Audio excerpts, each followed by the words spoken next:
culture is something that defines us as human. It's part of who we are. And in our organizations, it's also part of who we are. And having a strong organizational structure, it's crucial for creating workplaces where employees are treated like humans, are respected, and in the end, are just empowered to perform their best. And isn't that what we all want for our employees? So it's also through culture that organization can connect their employees and their customers. And this is also something very important for our brand in aviation. We have strong entities, and it's crucial to have a culture that is part of our brand.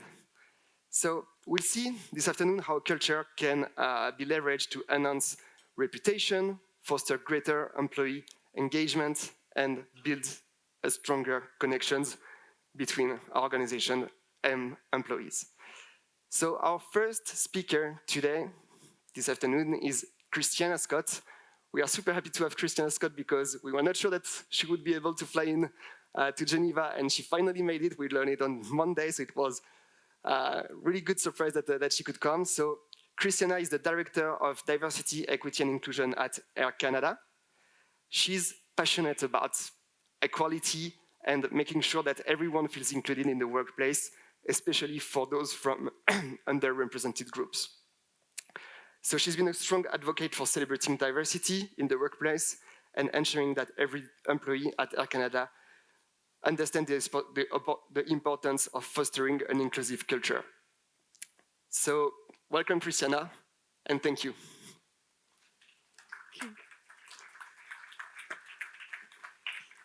Merci beaucoup, David. Thank you. So yes, we're all in the airline sector, and so there are always lots of things that happen within our sector. And I have to say that we were on the verge of a potential pilot strike, but thankfully the planes continued to fly. So I'm honored to start the day or the afternoon and talk a little bit about the topic of the power of culture, the heart of airline branding. Like David said, my name's Christiana. I've been in the role for about 2.5 years now at Air Canada, and my pronouns are she, her, elle. At Air Canada, we're about 39,000 employees. It includes our mainline operations as well as our loyalty program, Aeroplan, and we also have our leisure airline, Air Canada Rouge. So you might be wondering, why is Christiana starting off with some retro pictures from the Air Canada archives? And I wanted to start off with this because we are talking about branding. And these are pictures of employees at Air Canada in 1973.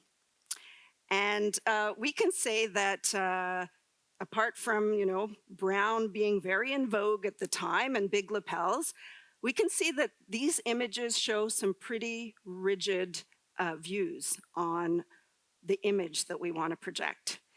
So you can see that the pilot is male, has his hands on his hips, and is higher than the other employees. Very interesting from a branding perspective. In the other corner, you see that we have 4 flight attendants that are there in a very sort of carefree look. When we know that, it's a pretty complex operation up in the sky and that it's anything but carefree. And last, we have our 2 flight attendants who are just ready to be whisked off. Now I show you these images.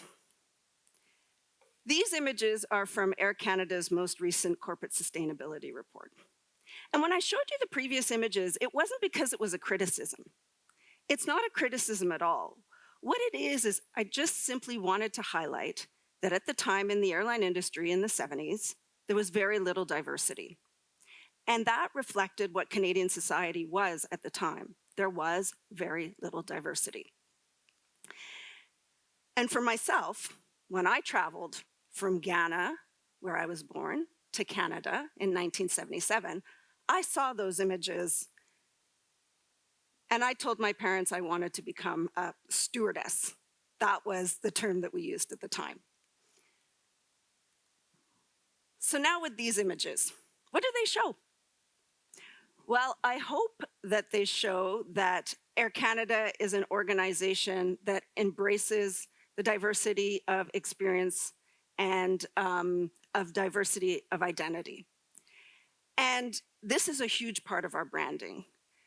Being Canada, we are known outside in the world as being, apart from people who say a lot, we are known as individuals who celebrate diversity. And within our Constitution, multiculturalism is enshrined within our Constitution. And so this is a big part of our branding. It shows, I hope, that Air Canada is an organization that's involved within the community. It shows that we are a place that treats our passengers with care and class. And care and class really is our brand promise to our customers. And it shows that we're a place where employees are celebrated for their engagement. And this is the reputation that we're trying really hard to cultivate internally. And we're also trying to showcase that externally, both with our customers, but also with prospective candidates. Because as we've talked about a lot during this conference, there is a tremendous amount of competition for skilled employees. So I'm going to speak about 4 critical ways in which we're doing this at Air Canada. And I hope that the ideas inspire you, they ignite some creative thinking on your part.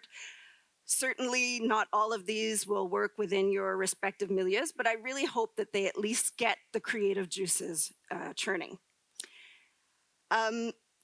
So what we're saying really is that we are trying very hard to create a strong internal brand. And I'll showcase a few ways in which we're doing this.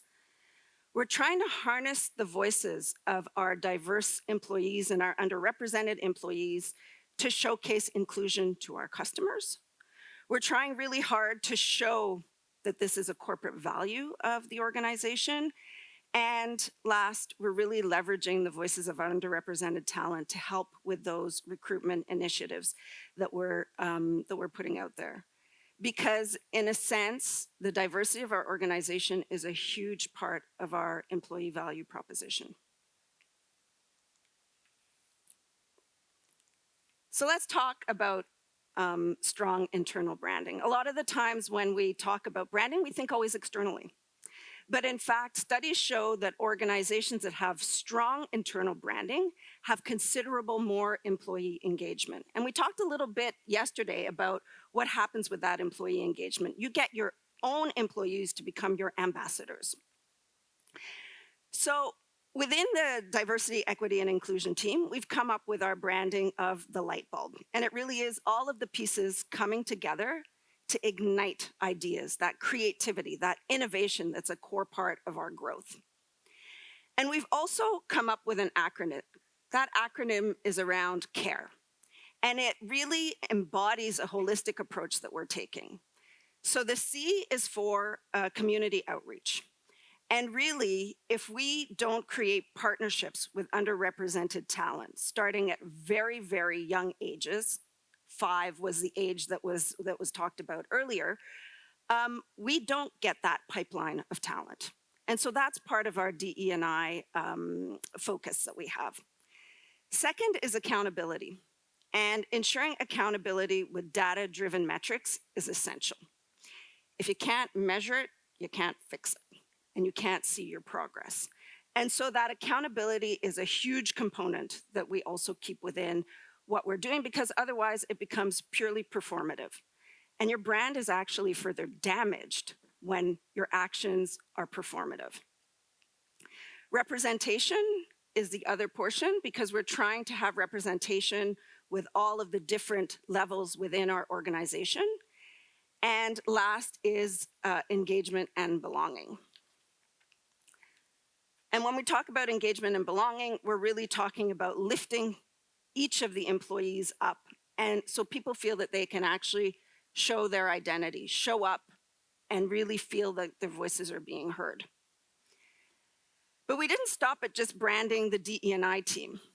We also wanted to brand our diversity, equity, and inclusion champions. So our champions are a group of currently 100 individuals from across the organization who receive training by the DE&I group, and their role really is to help leverage our message.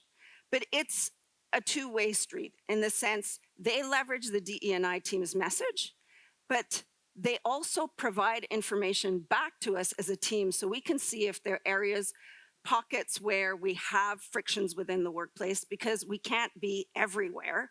And so there really is that feedback loop that's critical to ensuring that our workplaces are sound.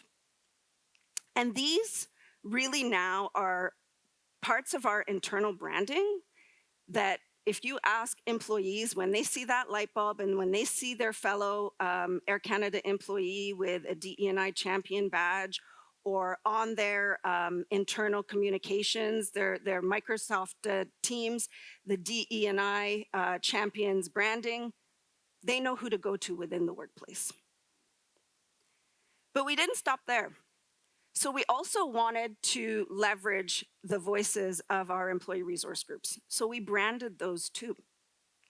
And we have 6 employee resource groups. We have our AC Proud, our Diverse Abilities ERG, our Asians in Aviation, our Black Employee Resource Group, our Indigenous Employee Resource Group, and last, our Women's Employee Resource Group.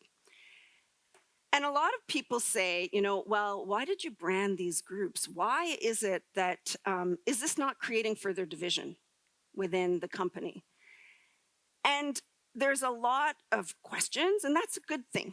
We encourage those questions around discussions when it comes to diversity particularly.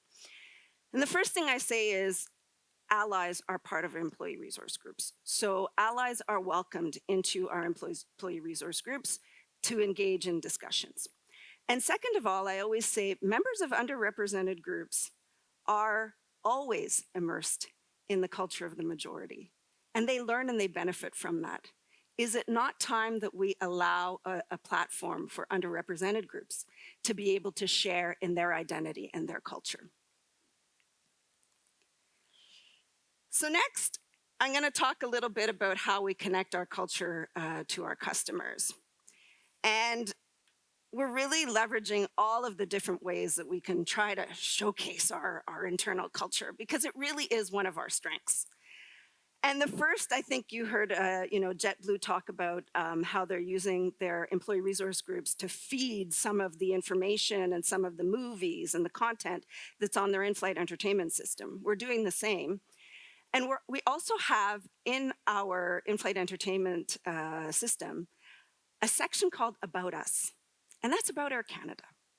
And that's where we show some of the work that we're doing with our employee resource groups. So we've had very candid conversations about what it's like to be a minority in the airline sector, where there is an underrepresentation of visible minorities. And we put that out there. We have our Indigenous employee resource group that did a recent video about attending a sacred Indigenous lake in the western part of Canada and what that meant to them as Indigenous employees who are less than 1% of our workforce. So you can see that our customers who are on our flights can get a great insight into who we are as an organization.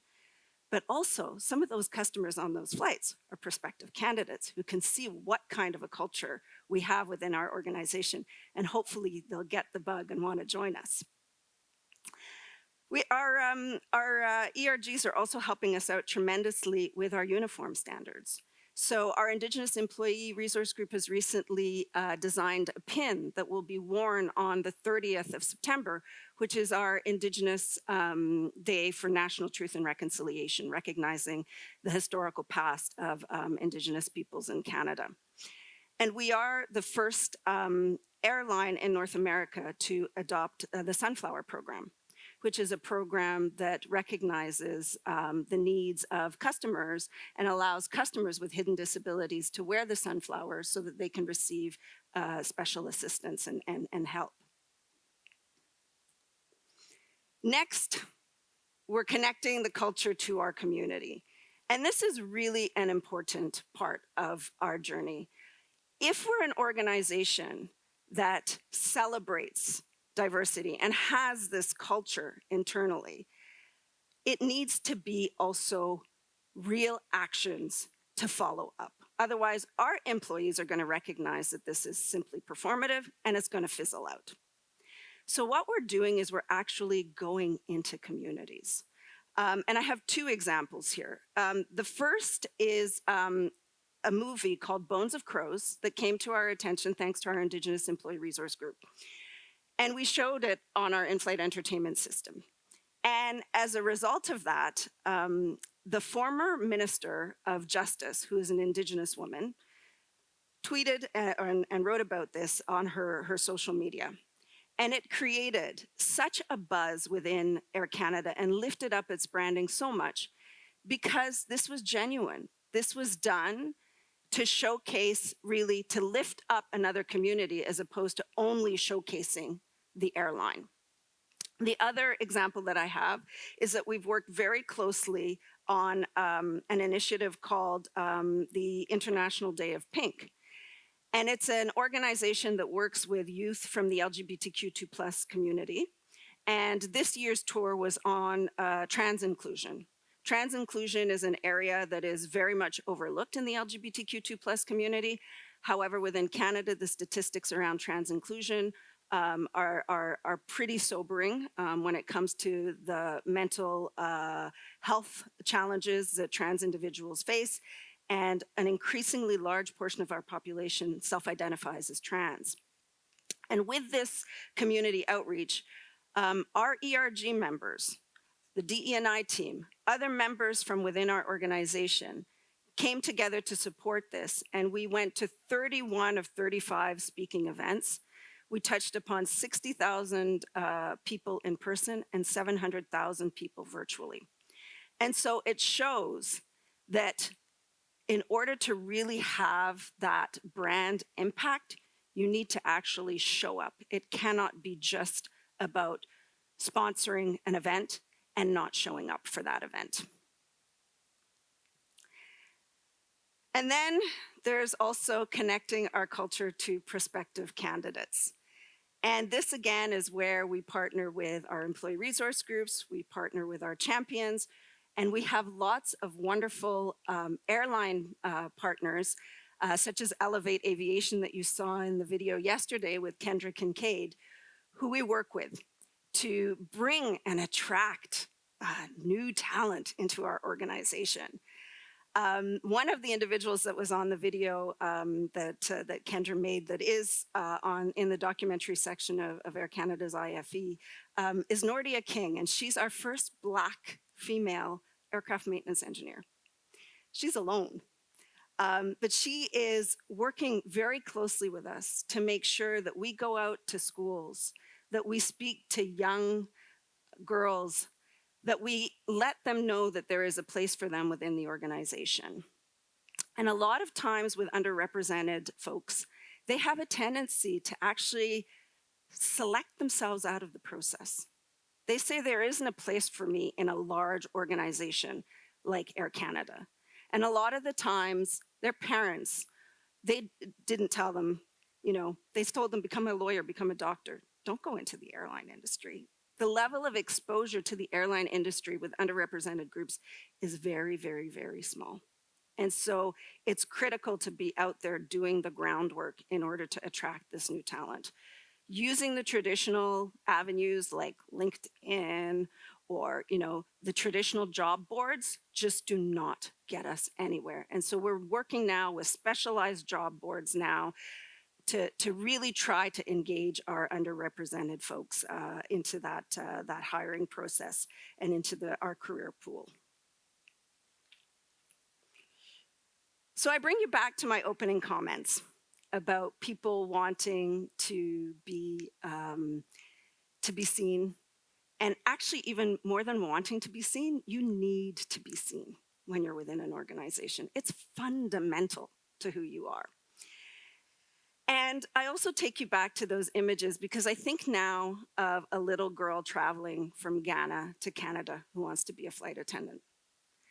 And I very much hope that with the work that we're doing, the branding that we're putting out there, that little girl will see herself within our organization. That's ultimately the culture that we're trying to project. And I think that that is ultimately the culture that everybody here is trying to put forward to ensure that we are all inclusive organizations. So thank you.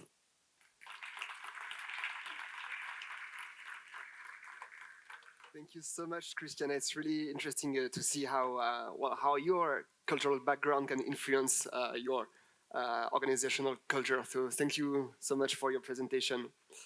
Uh, our next presenter is Dr. Nadia Pastakis. So she comes from a different cultural background. She's the Chief People and Corporate Affairs Officer at Etihad. She was the first woman appointed at this level within Etihad. And she's going to talk about how Etihad new behavior are being integrated into the employee journey. And thank you for being here, Dr. Nadia, and welcome.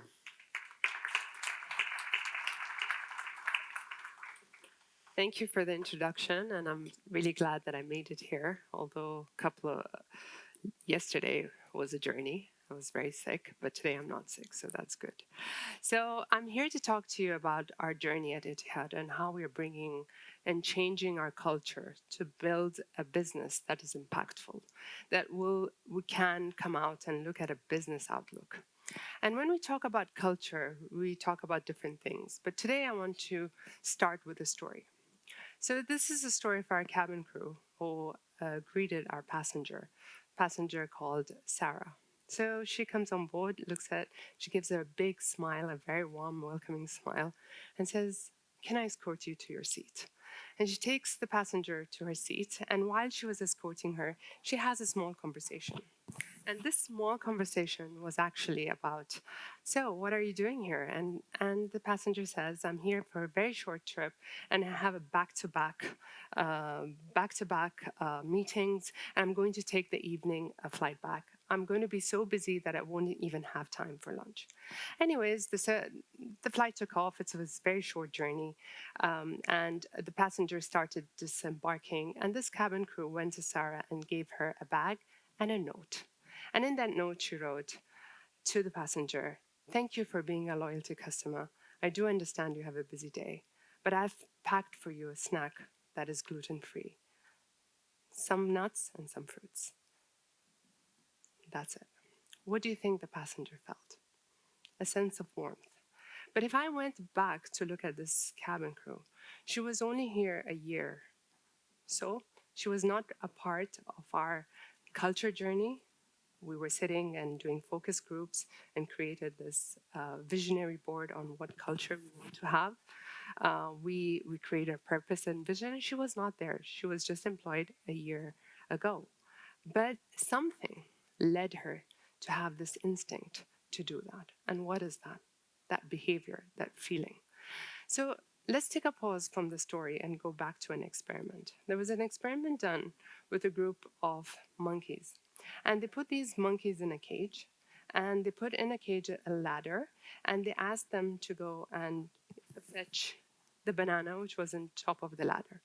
I mean, they didn't ask them to do that, but if the monkey wanted to get a banana, they would spray them with cold water. And they would do so to the monkey itself and the friends in the group. So what happened? Once and twice, they started coming up the ladder to get some bananas. They were sprayed with water. They stopped, right? And when their friends, one of the colleagues of the monkey, wanted to go up, they would stop him and even beat the monkey so that they wouldn't get sprayed with water. As the experiment went going, they actually replaced all the monkeys one by one. So when this group of people, the new group of monkeys, nobody was sprayed with water, but everybody, none of them went to pick up the bananas.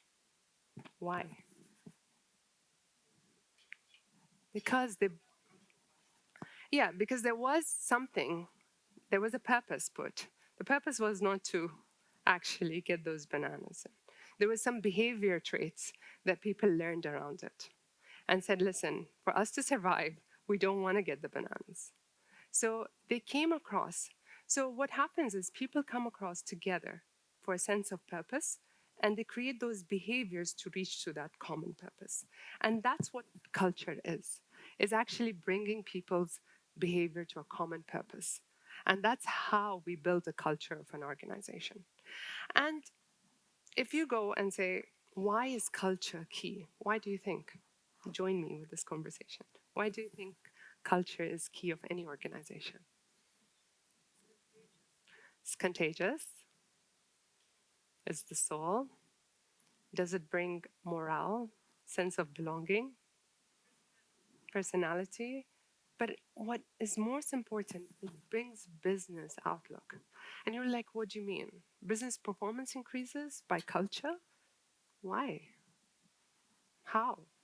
And if you look at Forbes, had done a study and said, given enough time and money, your competitors can duplicate almost everything that is working for you. So that means they can reverse engineer your process, they can steal your talent, but one thing they can't do is actually grab your culture.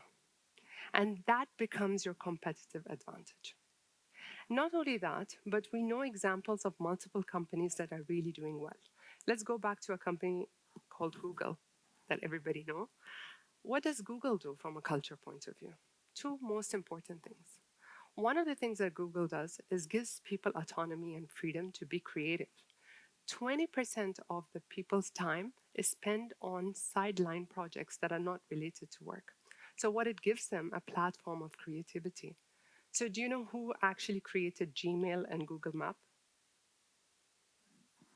Interns, employees that spend 20% of the time. So that means it's giving a driver to be a creative business. But let's go and look at Netflix. What's Netflix culture like? It's called the Netflix culture. Do you know what it is? Netflix culture actually gives freedom, but accountability. That means it actually helps people to be free, but also accountable. They hire great talent, but they want these talents to be inspiring and they want them to be accountable, but they also want to give them freedom. So that's why Netflix today are creating content that is working and people are driving the business. There was a study done by Cotton Hendricks, and they looked at companies that actually deliver, from a stock point of view, stock value. So they looked at a group of companies that had a culture, had a good business strategy, and had good leadership, but they had a culture, didn't do much about it, but they had it. And they looked at companies that invested a lot in culture. The returns on stock was those companies that did culture just as culture, 7%, and the companies that did culture and concentrate and really worked hard on it, 100% return. So there is a business value to having a good culture in a workplace. It's not only fancy, it not only attracts talent, it not only engages people, it doesn't become a glue of sense of belonging, but it actually has potential business value. So let me take you to our journey at Etihad. We've been 20 years in this industry, quite young. So we started as a very startup company, did a lot of investment, and people think we are in the Middle East, so we get a lot of advantage. We don't. We even play higher for few prices. Nobody knows, but we do. But at this young company, we invested a lot of money, right? We did a lot of investments to make sure that our brand is there and is creative. But as we were doing that, we faced a lot of challenges and we didn't take a lot of good decisions and maybe some decisions didn't really work out, but it's okay. And then, of course, the fuel prices and then the pandemic. So we went through a transformation. A lot of these 20 years, 7 years were good, 7 years of transformation. Post-pandemic, we really didn't know what's our next chapter. We didn't know where we we're heading, what we really want to do, and we had lost the North Star, the sense of our purpose, of why we're really here. And for us to create a culture, we really need to understand what is the existence of this airline? Why do you want to be here? Is it another GCC airline carrier, luxury carrier? Why do you want to do another one? What's the sense? What's the people buy-in?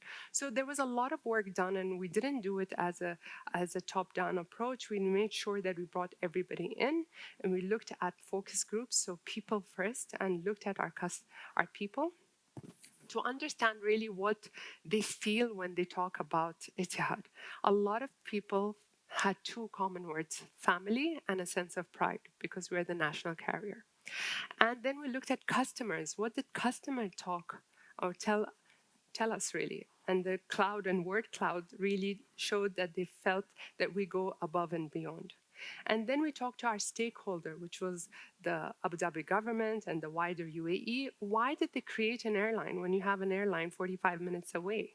And it was the ambition of making sure that the dreams of the country is there, that there are people like me today, the first female chief, an opportunity to give people the ambition to fly, to work for their careers. So it gave me an opportunity to build my career, 17 years in Etihad. So that was the sole reason why this airline was created, to give it job opportunities, to be successful for the ambition, and to create that. So what we worked on first was not the purpose. What we worked on first was the business strategy. Do you know where we want to head in the next 8 years? Do we? What type of fleets? What's going to be our network? What's going to be our passenger size? What's our catchment kind of audience? We worked on that first. After knowing that, we looked at whether this business model or this challenging business journey that we have, do we have capable talents to deliver that? So we looked at our leadership level and said, did we want to make any changes to that? Because we need the right capability to drive the business.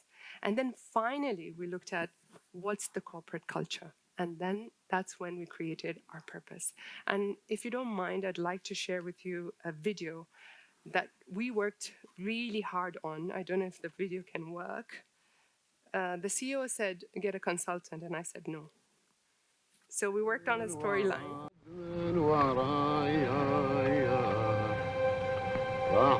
Our nation started with a dream, inspired by a vision, built on compassion, and driven by ambition. 7 founding fathers paved the way to unity, and since then, the story of Abu Dhabi has evolved and grown.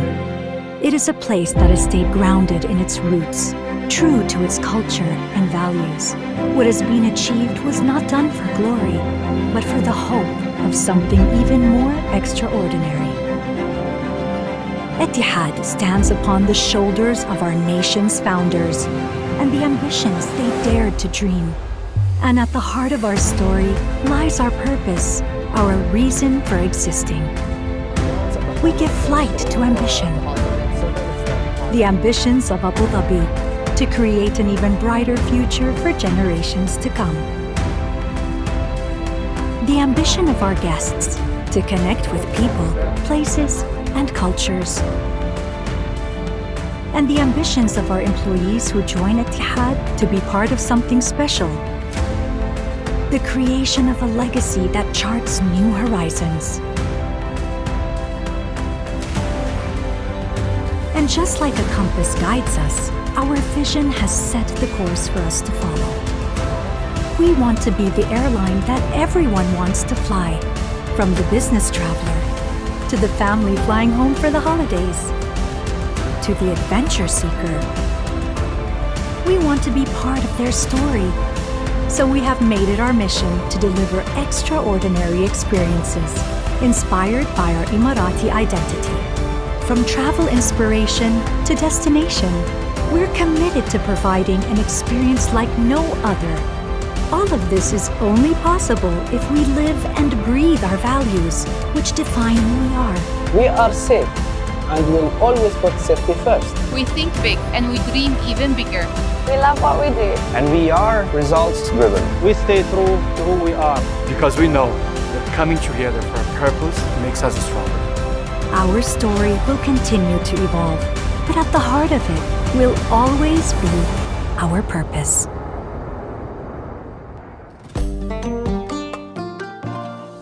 So we want to give flight to ambition, ambition of our people, our nation. We have 144 nationalities in Etihad. So imagine how it is to cater for everyone, to come for a common purpose. And that's why we created the Etihad Compass. And the compass guides us to where we really need to be.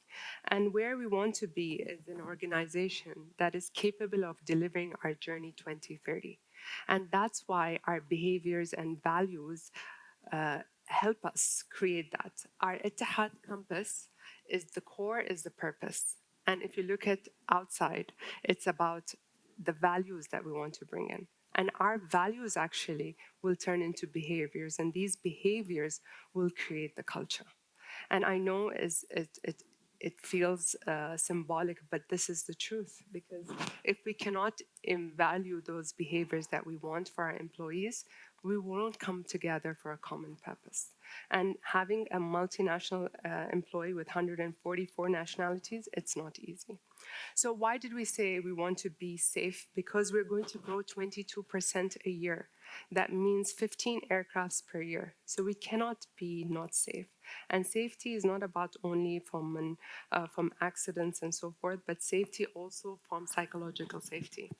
We need to be result driven. That means we need to make sure that we are focused on the end result. It's challenging to grow in such a speed. In 7 years, we need to grow double the fleet size, double the destination from 79 aircrafts to 169. So if we're not result driven, we can't do that. And second, we need to be passionate. If you are in this business and you're not happy, it's very difficult to drive you every day.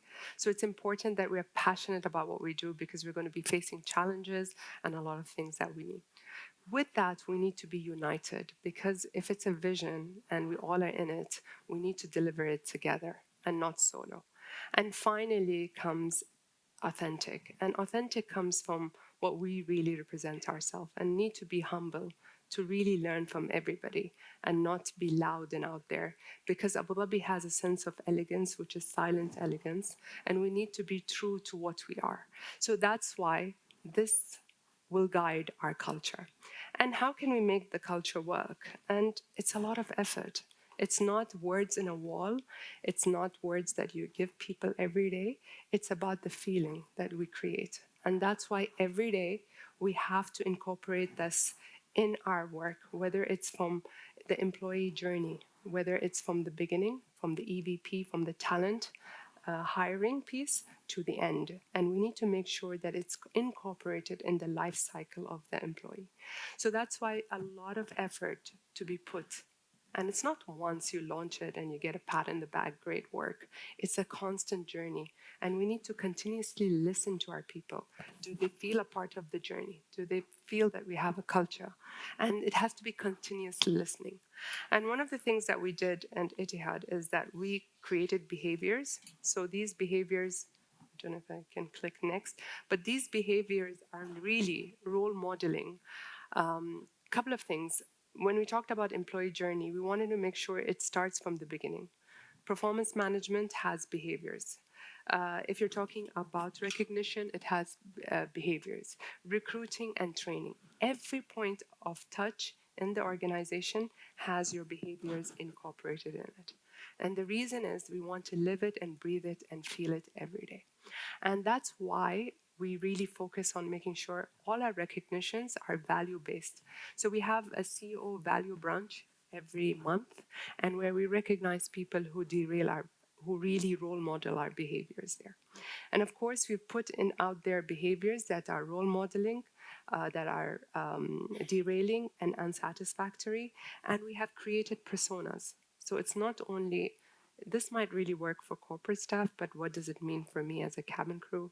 What does it mean for our pilots? What does it mean for our ground staff? What it means for technicians? So each of the behaviors are actually personaed to the job that these people do, so that they feel it and believe it and live it.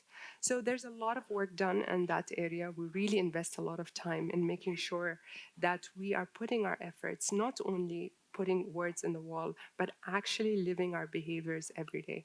And the role modeling starts from the top, from the CEO, the executive team, and everyone else. So if we're not actually incorporating these behaviors and people cannot see that we are passionate and united and result-driven, people will not do. And that's the experiment of the monkeys that you saw. And finally, we also, as I told you, we have a lot of new employees. In the last 3 years, we hired 7,000 employees with 140 nationalities. So that was crazy. But also we have a young workforce. 50% of those are young workforce. So they come with different kind of Gen Z lifestyle, and how can we incorporate that with them? We also focused on diversity and inclusion. 48% of our workforce is female, so we're very proud of that. And finally, we need to ensure that when we're working on anything, that this is not a one size fits all, and we need to look at our business outcomes, and we might need to kind of incorporate our values a bit more to ensure that it fits our business outcomes always. And we do a lot of work in terms of engagement of our employees, not only yearly surveys, but we do pulse surveys every quarter. And we have now done more than 12,000 people actually participate in these surveys, with a lot of results focused on leadership, culture, and so forth. So this is Ittihad's company culture. Are we there yet? No, we have a journey, and I'm going to be working on it with my team every day to make sure that these stories that our cabin crew say, our passengers every day, is the stories that we feel, our passengers and customer feel that, because if I don't start from the core, our passengers will not feel that. And our goal today is to connect our culture with our customer satisfaction, the feeling of these customers to come back and fly Ittihad and make it the airline that everyone wants to fly. So thank you so much. It's a small video that maybe you want to watch or not, but thank you so much for this opportunity, for allowing me to speak today. It was great to kind of share our journey with all of you. Thank you.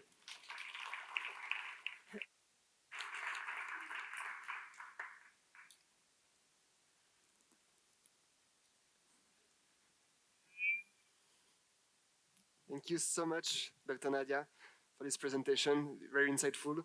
Our next speaker is Owen Francis. So Owen is Director of Equity, Diversity and Inclusion at Alumni Global. He's going to talk about the importance of culture for inclusion, and he's going to share his experience through lived experience. So thank you, Owen. We're really happy to have you on stage. Thank you. Thank you. Cheers. Hi, everyone. Can everyone hear me as well? All okay? Good, excellent. Well, it's an absolute pleasure to be here. It feels like quite a tough act to follow in terms of the fantastic speakers that have gone in advance of me. But by introduction, I'm the Director of Equity, Diversity and Inclusion at Alumni Global. So we are an international executive search and strategic advisory organisation. So we support a range of different organisations across multiple different industries and sectors in the appointment of their senior leaders. So that's one of the things that I find absolutely fascinating about my job, is interviewing the leaders of the companies of tomorrow and helping to support a wide variety of industries in what is a very exciting process for them. I think in many ways I wear two hats in my job, because I also lead our equity, diversity and inclusion work across the business as well. So what this means is that my job is to support the organisations, the clients we work with, in not just appointing the leaders of their organisations, but thinking, what does an inclusive culture look like for them? Actually, what does attraction, retention, how do we get the right people into the organisation, but also make sure that they feel that they belong? And again, that's one of the things that I find very interesting around my job. So I'll probably start with this by apologising, because I'm not in any stretch of the imagination an aviation expert at all. I've flown on planes, which maybe counts in this world. I don't know. But what hopefully I do bring is a sense on the power of culture and how we can shape cultures. And actually, I'm a firm believer that a strong culture is not something that you necessarily need to be an industry expert in. Different cultures and different ways of working are radically different across various different industries. So hopefully that's where I can bring my experience to bear. So I also come at this not just from a professional perspective, but also from a personal perspective that I'd like to share with you all today as well. So my pronouns are he and him. They've not always been he and him. I'm transgender by background, so I transitioned 12 years ago now, which feels like quite a lifetime ago. It was actually the same year that I joined the executive search industry and have kind of shaped my career. I think being trans has been an interesting journey for me. I've always felt male. I think I felt a lot of shame around that for quite a long time in my life. And then, of course, as soon as I transitioned, not to oversimplify it, but I felt instantly comfortable. I felt as though I just adapted to the world in the way that I always should have been. But from a professional perspective, it's really interesting. It's always allowed me to bring that experience into my job and into the way that I work with clients, because I think being trans, you find out very quickly that gender privilege and gender bias exists. As a trans person, you either gain it or you lose it. And in my sense, I think I've gained male privilege. That's not why I did it, by the way, but it helps, you know. But I think you see firsthand that gender privilege exists. It exists in the dynamic of a room. It exists in board meetings, in the way that people are listened to, in the way that the dynamics of a conversation will happen. And so I think having that insight from a lived experience perspective is important in the job that I do, particularly around EDI. I think the important thing to remember with diversity as well is that it's truly intersectional. A lot of the organisations that we've worked with, they see diversity as something that can sometimes be quite single strand. It can be about just a particular community that they're worried that they're lacking representation in, or it can be something that is very much tied in with compliance or with marketing or with a kind of an effort towards external branding. And actually it misses that sense of belonging. It misses that sense of, well, actually, what does it feel like to be a person from a Black heritage background, for example, or for a gay man in this organisation? Do those experiences feel the same? And if not, why? Are they equally positive? And genuinely, we talk a lot, I think, these days around bringing your whole self to work. I know that in my own organisation, for better or worse for my colleagues, I genuinely feel that I can bring my whole self to work. And I think that's really important in terms of getting the best out of people. The statistic broadly is if people are out, if they're free to be themselves, if they are comfortable in their own identity and they're accepted at work, they are 85% more productive and happier than if not. And so the business case for diversity is there. It's been made. Organisations that are more diverse but more inclusive with that diversity are more profitable, they're more successful, they're more resilient and adaptable to market change, they're more innovative, they're more creative, and they give greater stakeholder value in terms of serving a breadth of diversity of their customer base as well. I think we talked earlier about the importance of data. I'm a firm believer that actually you can't have the data without the lived experience to bring to bear and people's experiences of being from different communities. In the same way, the lived experience isn't as meaningful without the data. But I think from a data perspective, it's interesting because diversity in any organisation is relatively easy to measure, actually. You can do that through employee surveys or through HR measures.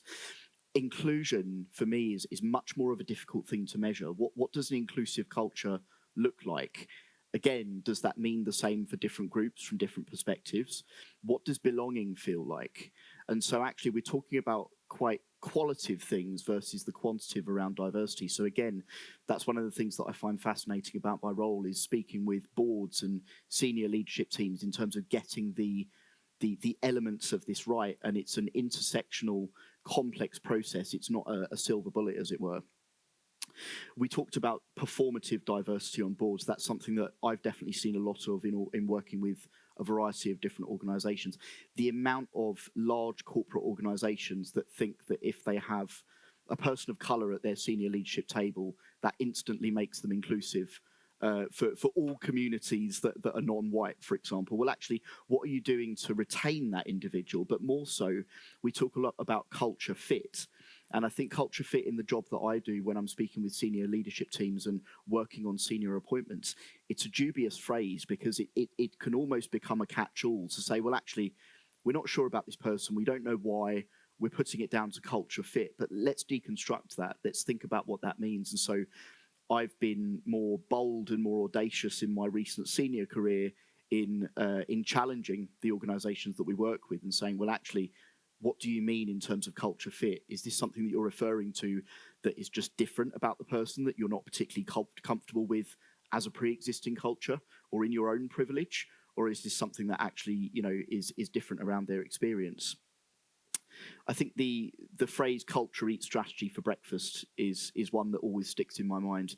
It doesn't matter your organisational strategy, as we were talking about earlier, the agenda that you have, the technical competency, the USPs. Competitors will take those and they will run with those. It's the culture that is the differentiator in an organisation, and so I think from my own perspective, the sense of visible allyship in an organisation is so important. What are you doing around being a visible ally to all communities? Now, that's a difficult thing to do on a day-to-day basis, and actually there's so many different badges and flags and things, even within my own community. I think there are so many different ways of expressing support. But I remember one of the things that really encouraged me to come out and to explore my own identity actually was working with colleagues that had their pronouns, for example, in emails. And I remember having a conversation with someone at my job and they said, well, I'm a man, my name's Mark, why do I need to tell people that my pronouns are he and him? It's pretty obvious. And actually it's more than that. It's about signaling to people that actually if they are non-binary, if they are exploring their gender, if they don't feel that their gender necessarily fits with the very binary model that we have as a society, then there's a culture of support in place to mean that they can go to someone and they are psychologically safe at work.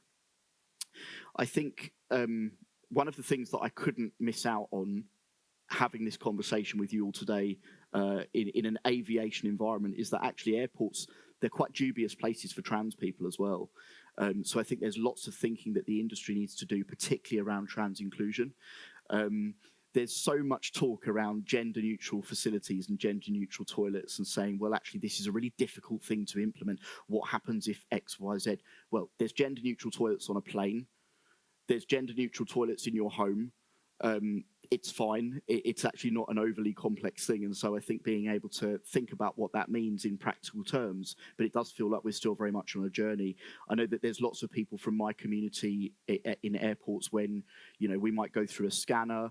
Often questions that are asked by airport staff are much more intrusive than they would be for cisgender people, i.e. non-trans people. Often we might have passports with seemingly different gender identities than what we're currently presenting as well. It does present a complexity, but I think there's a plethora of staff that could use the education around gender variance there as well. And then I think just stepping back broadly into the side around EDI more broadly, I think it's about creating cultures of allyship. And I think that often with diversity and inclusion, one of the things that I see is that organisations that do have individuals from like my own protected communities or protected characteristic groups or different groups, we're often seen as the kind of linchpin of diversity. We're the ones that will get put out in front of a conference or a speaking event or to talk to around EDI. And actually, it should be the job of everyone. It should come from the top. And actually, often those that do come from underrepresented backgrounds like myself, there's a point where it does become quite emotionally taxing. I shouldn't need to talk about being trans to every single airline organisation or diversity for them to think creatively around this and to think about what they can do. So it's also about being able to own that. And there's a lot of organisations that still feel that EDI sits within the corporate function of HR or people, where actually it should genuinely be a cross-lateral, cross-organisational subject and something that should be at the forefront of strategy. I think it's really important as well that in terms of senior appointment processes, a lot of the things that I see is that candidates from underrepresented backgrounds, they will deselect themselves from processes because they feel as though actually this is a culture that doesn't speak to them. They see there are positive statements on the website, but there's a lack of visible diversity at senior leadership level, or there's a lack of inclusive allyship and genuinely tangible leadership behaviours at senior level that signal an openness to diversity. I was having a conversation with a global corporation recently. We were working on the appointment of their CEO, and they said to me, Owen, one of the reasons that we've engaged you is because we know that you will bring forward candidates from diverse backgrounds, but we do also want good candidates. And that really struck me because there's this kind of false opposition that's then created between actual credible candidates, i.e. white men, right, and diversity on the other side. And actually this is a really false dichotomy. And so I had to challenge this and say, actually, if you get the process right, if you get your branding right, if you get the search right for these individuals, the best and most credible individuals will be those with the lived experience. They will be those that bring the difference of perspective. And that doesn't have to mean that they're from a protected characteristic group. It could just mean that they come from a difference of lived experience. You know, one of the things that I've always felt is that I'm a white working class man. Yes, I happen to be transgender, but if I don't tell people that, broadly people wouldn't know. And I've always grappled a lot more with the working class element actually of my background. I've always been very conscious of my accent over and above being trans. And so actually I think it's recognizing that diversity is intersectional, it's complex, and there's many different challenges around that. I think that it's really important to have a culture as well that actually, in terms of belonging and an emphasis on inclusion, it's important that as individuals you feel that you can challenge healthily within your organisation and that will be heard. I think cultures of fear are cultures of stagnancy. They're cultures where ideas and creativity cannot flourish. And there's also a real sense of groupthink as well. I even remember there's an analogy around kind of co-pilots not wanting to sometimes challenge the pilot because a particular switch might not be on, for example. And actually, if something happens, they've just not challenged the pilot because they feel as though, well, of course, they would know what they're doing because they're the pilot. And so actually this kind of hierarchical psychology that we have sometimes around, well, the individual above myself must know what I'm doing, so I can't possibly challenge them. I can't possibly suggest a creative idea. These aren't cultures that are genuinely inclusive, and they're certainly not the type of cultures that we're talking about where they're inventive, they're innovative, they're creative. So I think being intentionally inclusive is for me the takeaway today. We talk a lot around inclusion, but it feels as though sometimes inclusion can be latched on to an organisation when they just happen to be slightly more diverse than others. That doesn't mean that you're inclusive. It's about intentionality and different ways that you can do that. And again, there's not a cookie cutter approach to that. And I think I did promise colleagues that I would get some kind of a pun into this around airlines and flying. So I would say EDI is a journey, not a destination. It's something that there is no organisation that is getting this entirely right. It's a process and it is layered, multifaceted, and it's something that, again, is a work in progress at all points. But it's been a pleasure to speak with you all today. And yeah, thank you very much for having me. Thank you very much, Owen. Cheers. Thank you. Stay with me. I will ask all the speakers to come back on stage. So, yeah, thank you, Owen. I think it's very interesting to know that yeah, with a culture of inclusion, with inclusive leadership, we all have the power of changing lives of people, actually. So it's really important. It's really something that sits with everyone, with leaders, but also with every employee. And that's through culture that we can really create this and psychological safety. So, yeah, thank you so much. Having another stool. So if you have any questions for our speakers, please just raise your hand.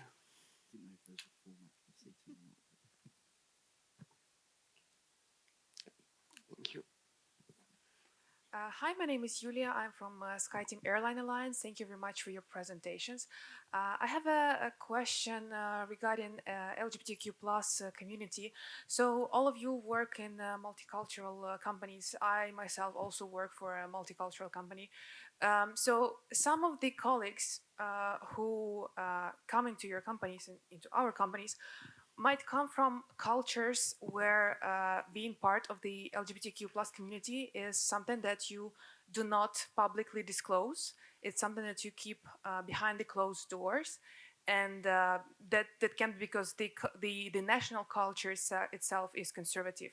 So when these individuals move to a more progressive cultures, to a more progressive companies, they may still feel unsafe, uncertain to bring their true self to work. How do you make sure, and what advice can you give to help these people feel safe, feel at home, feel okay to share it in a work environment? Thank you. I'm happy to go first. Yes. So I'd be really interested in colleagues from within the industry as well, actually, in terms of how you reconcile that. I think from my perspective, it's a really difficult one because actually, being from an LGBT background, there's a lot of personal challenge that you navigate in being out, and of course for some individuals, I'm a fairly out transgender man, and I think there's value in being out as a trans person, but I know that for a lot of people it's something that they either compartmentalize, and so they are out in certain contexts, whether that be professionally or personally, or they are not out. And I think actually sometimes whether you're trans or whether you have a different sexuality, that can be easier than others to do and to navigate. I know that I did that for years and it made me deeply unhappy, and there's no way on earth I would be able to function at 10% of my job that I do now if I was still in some kind of a closet. This comes into complexity when, as you say, we talk about cultures that have pre-existing attitudes or kind of approaches around this. My answer from a corporate perspective is that I don't know how to navigate that from a business perspective. I think from an employee perspective, it's about being able to recognize that you are in a place that still is evolving on their own journey, that has a very diverse group of customers to serve also, that also may come from different beliefs or even faith-based backgrounds where this might be challenged. Yeah, I'd be really interested in other views in terms of how that's led from a corporate perspective, what the messaging around that is as well. I think from a corporate perspective, certainly policies and guidelines are critical for inclusion. So, for example, we have trans inclusion guidelines on how to help managers navigate situations in the event an individual wants to share with the larger employee community that they are either trans or non-binary. So we're always taking the lead of the individual so that it's their choice whether they want to be out or not. Because self-identifying is something that's extremely personal, it's voluntary, and that can shift with time also. So it's not up to the employer to sort of lead the charge on this, but rather to take the lead of the employee in question. I think in the end is to look at talent, right? And regardless of the backgrounds, regardless of religion, regardless of color, gender, it's about the talent. And if the talent fits the space of the work, why not? If the people understand where they're working and the restrictions the work have, it's another point, because you could be in a very diverse place and you might not fit in. And it depends on how you want to navigate that with the work, right? You always have a choice. You need to start thinking about, this is a workplace that it's maybe culture sensitive, but it has everything else. I'm happy to kind of work here. And if the employee sees us as a talent, then why not? I think it's choice-based as well. But as long as we have, as you said, policies in place for equality and belonging, and also policies that look at talent versus anything else, that's much important. Than I believe we don't have to look at it in subgroups. I think we need to look at it from a talent perspective. Does this person fit the job? Yes or no? Yeah. I think the only other thing that I would add is that actually there's a trade-off from organisations around actually if they do have someone like myself, for example, that is trans, that is very open and happy to be visible as a trans person, actually what's the value in championing that and saying, well, actually, we've got a fantastic employee from a particular background.